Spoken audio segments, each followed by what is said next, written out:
there's 3 companies that I work for, and they're the reason behind why I created my own contract.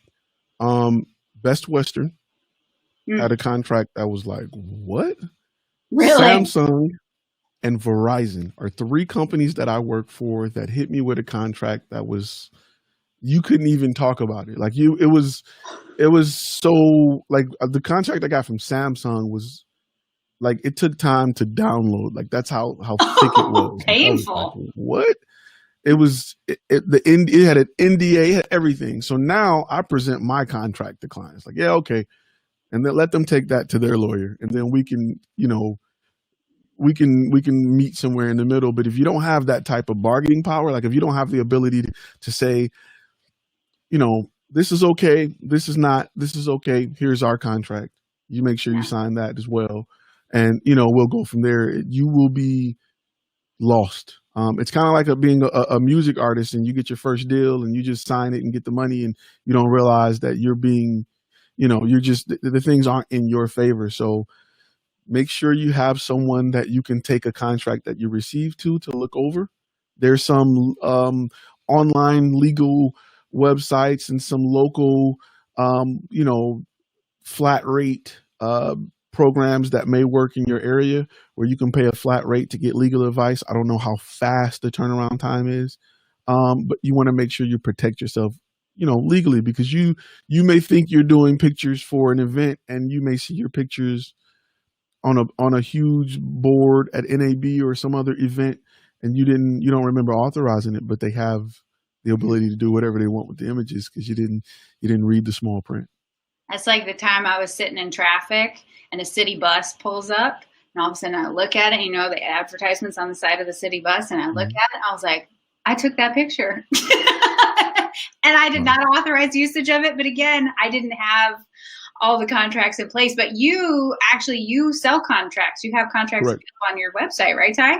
Yeah, we have a whole contract packed for each different type of niche, and we pretty much just got with different people and asked them about, you know, what are you having a problem with? Like, we don't want to do the generic ones you find on a lot of websites. We want to know specifically, what do you have a problem with? And I know it was funny. I did wedding photography for a long time, and it was certain stuff that I wanted to make sure that was in the contract. Like, hey, if I'm here for 8 hours, you got to feed me, or I'm stopping and I'm going to McDonald's in the middle of your wedding. Or if you're going to, here in Texas, at the end of weddings, they don't just throw rice. They like to shoot guns.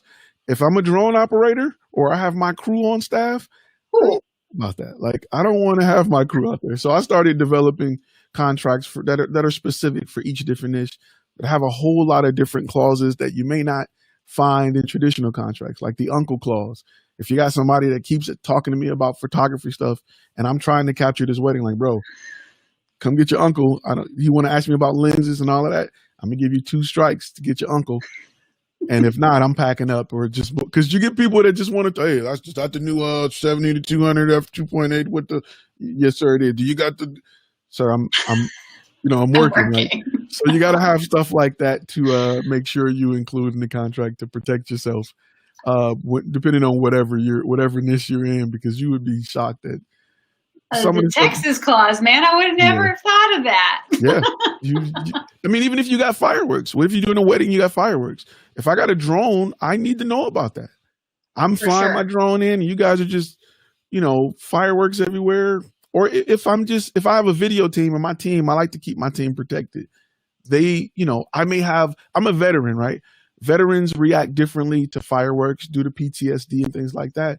I need to know about that. If I have, you know, other veterans on staff and you guys are going to be shooting rockets, I myself and other veterans may want to be like, yo, you know, we just need to know about it. So there's things that are in each contract that works in that favor. Even like real estate contracts, a lot of people shoot new construction and a lot of houses don't have power.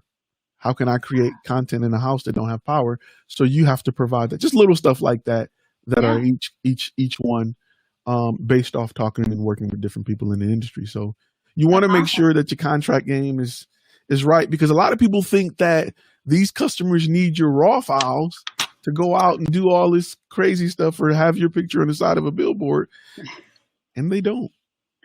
Yeah. They can do it with Yeah. just a JPEG. So Yeah. No, it's pretty incredible. So if people wanted to check out the contracts you have, where is that? FlashFilmAcademy.com.